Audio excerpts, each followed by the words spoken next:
Hello everyone and welcome to another One Punch Man The Strongest video. Today we'll be looking at Club War. However, before we proceed, I'm doing One Punch Man content, so if let's say you want to see more of this content, please make sure to hit the subscribe button. So following this Club Wars itself is actually a cross-server game mode inside the game. So for the first and second week is the mass election week. The third week is a finals week. So for mass election, only the top 8 will make it through the finals. And for the final itself, all the 8 clubs will be put over here. So whoever wins the club war will be put up into the next bracket. And from a semi-final, they move up to final. For week 4 is actually a rest week, so you can actually just carry on with your contest itself. Then for the members, each of them will bring up 3 teams. So you have your team 1, team 2 and team 3. And all these can actually be adjusted before you enter the map, and once you enter the map, every lineup will be locked. So at 5 a.m. on war day, all participants' lineup will actually be locked. So even if you upgrade your characters, the upgrades wouldn't be registered. Then for current BP of characters will be ranked in order. So 1 to all the way the last guy. And only the top 15 players will be the so-called club guardians who will actually guard the main base. So how you change this BP is over here. This is your inventory BP. So make sure if let's say you're playing to win, then you might want to change this one. We will go into that later on.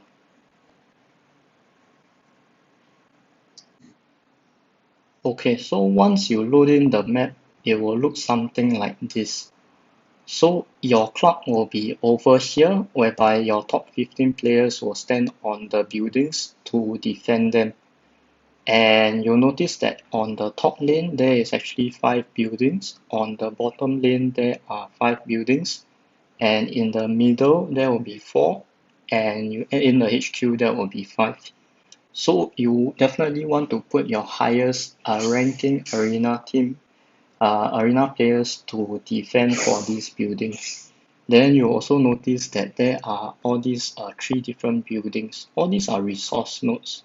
So for resource nodes, it actually gives 400 points per hour. The points that you see all the way up here are the total points accumulated. And also you'll notice that all these buildings itself, okay, this one is the enemy club. So once you have down the building, you'll notice that over here it actually gives a certain amount of points. And all these points actually vary. As you see over here, some give more, some give less.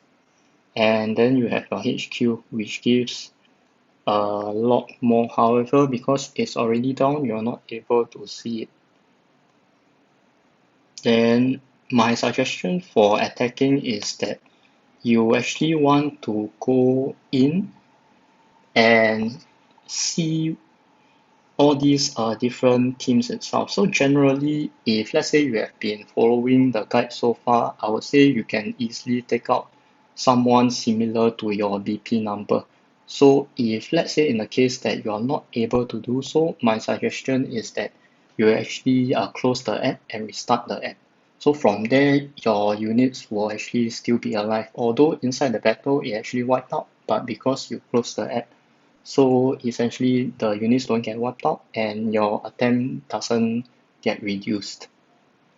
And once you have known that this player is pretty strong, like for example this player is pretty strong, then go ahead and chat to your club that this player is really strong and ask for someone else to actually take down this building itself.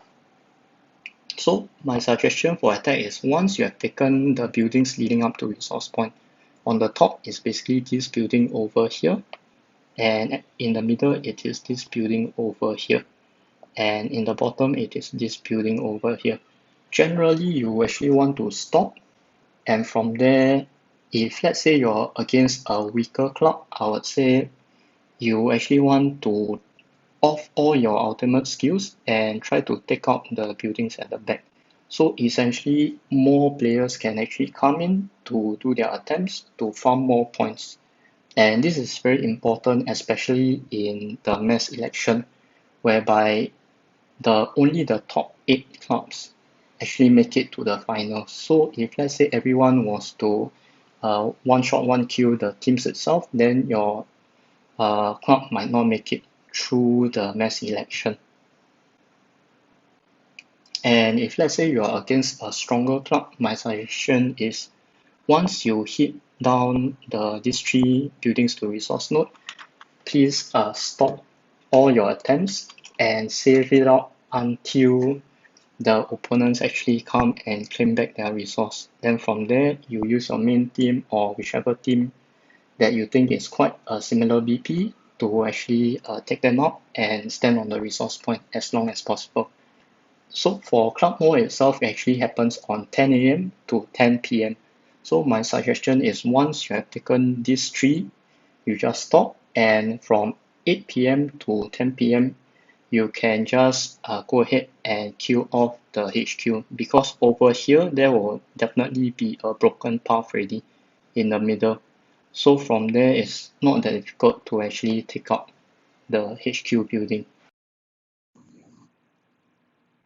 Also make sure that for the end of the day, if let's say you still have attempts on your weaker team, you can actually do this simple trick to farm some honor. So basically you load in your team and you click on attempt to attempt. So from there you just off all your ultimates for your character. Then from there just wait out the skip timer, or maybe it will actually die off. Yeah. So after it dies off, you actually notice that you gain some resource from that. Then from there you can actually do 1 revive to revive your team. Then from there you can actually go in again with only 1 unit. So just by doing this, you actually gain 40 honor for your club. So if let's say you already broken down the resource nodes and you don't have anything else to do, you can consider doing this for additional 40 honor.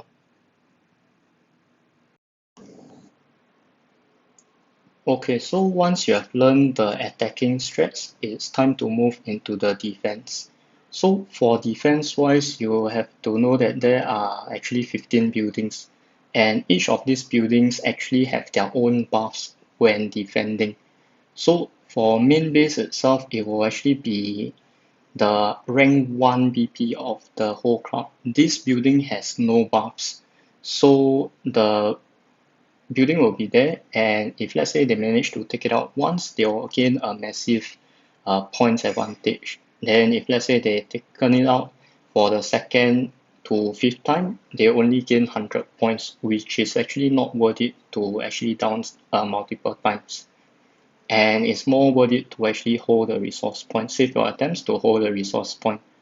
Then for rank 2 to rank 4, you have your extra energy and extra damage free.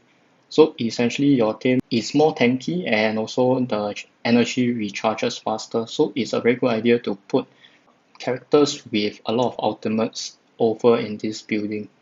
Then for the unyielding building, you definitely want to put your best arena team players over here. Reason being, each of these buildings, all the characters inside have 2 times unyielding. So you can essentially put all your Genos teams inside here to have the best chance of winning. Then for rank 11 to 15, all the units when starting out they'll gain a shield. So for defense wise, I'll recommend is put your weakest player of the 15 arena lineup over in the 11 to 15. Then put your best on the 5 to 10 and put your next best on the 1 to 4. Reason being, for most people, they will go really hard on the first few rounds. And after going through the unyielding buildings, most of the clubs will actually lose their attempts, drastically lose their attempts. So when it comes to actually taking out the last 4 buildings at the back, it becomes very difficult for them. So this is actually one of my suggestions. And if let's say you want to copy this type of Excel sheet, you can actually take a screenshot and copy it. Okay, before we end, I just want to share the perfect lineup for Club War. So this is the current perfect lineup that you have, and my suggestion is that you definitely want to put in your best into one team. So from there, if let's say you were to stand on an unyielding building, even though your team 2 and team 3 is taken out, because your team 1 is still alive, they are not able to get past your building. So basically, imagine that this guy is Joro. So Joro will basically give a max HP buff to all your team over here. And for Tank Top itself, it actually gives a shield based on his max HP. And because this Joro gives him additional max HP, the shield will be extra thick. Then from there, Goketsu will actually give 80% of the shield rate over to Tank Top because he is standing adjacent to him. So because Joro Core already give him X HP, then from there Goketsu passive gives him more shield rate. So from there he puts up shield for both Joro and RMG. So it becomes very difficult for someone to actually kill you off with a Genos or maybe a Boros kick.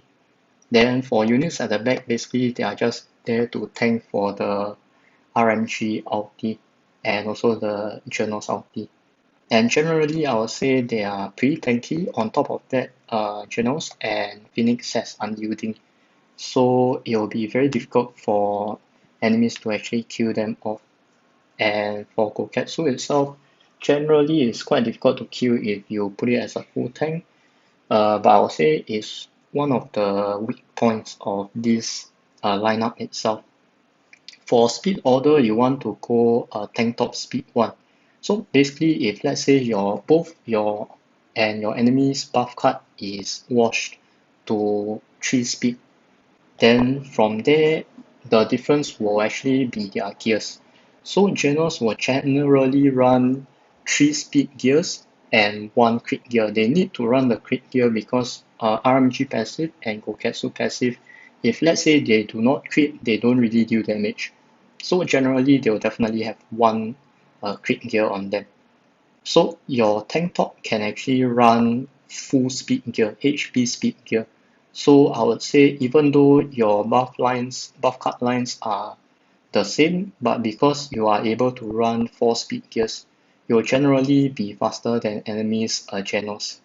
So from there, your Joro and RMG is guaranteed protected on the turn 1 itself.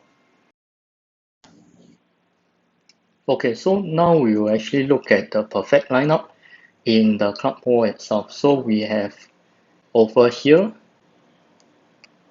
over here. This is a bit of a waste because he's usually inside the unyielding. So these two players will actually be holding this point, this building over here, building 10 and building 8. So because they hold this bottom lane, the opponent is not able to take this resource point. And because this guy hold the mid lane, this resource point is actually freed up. So essentially, your whole club can focus on only 1, 2, 3, and 4 resource just because of a good defense team. So if let's say you are lucky enough to be in a club with players of 20 million to 25 million BP range, definitely maybe share this video with them so that they are able to adjust to this team. So even if let's say his team 2 and team 3 got wiped out, but because no one actually can take out his team 1 because it's very strong, so his building will always be standing over here.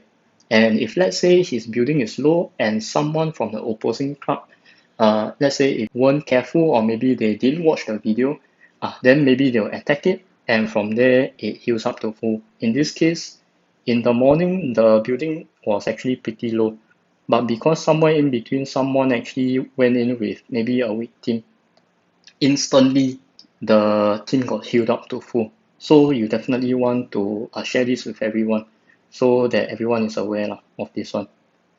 Now with that, will be all for today, and if let's say you like the video, please like the video and also subscribe to the channel for future content. With that, thank you for watching and have a nice day. Goodbye.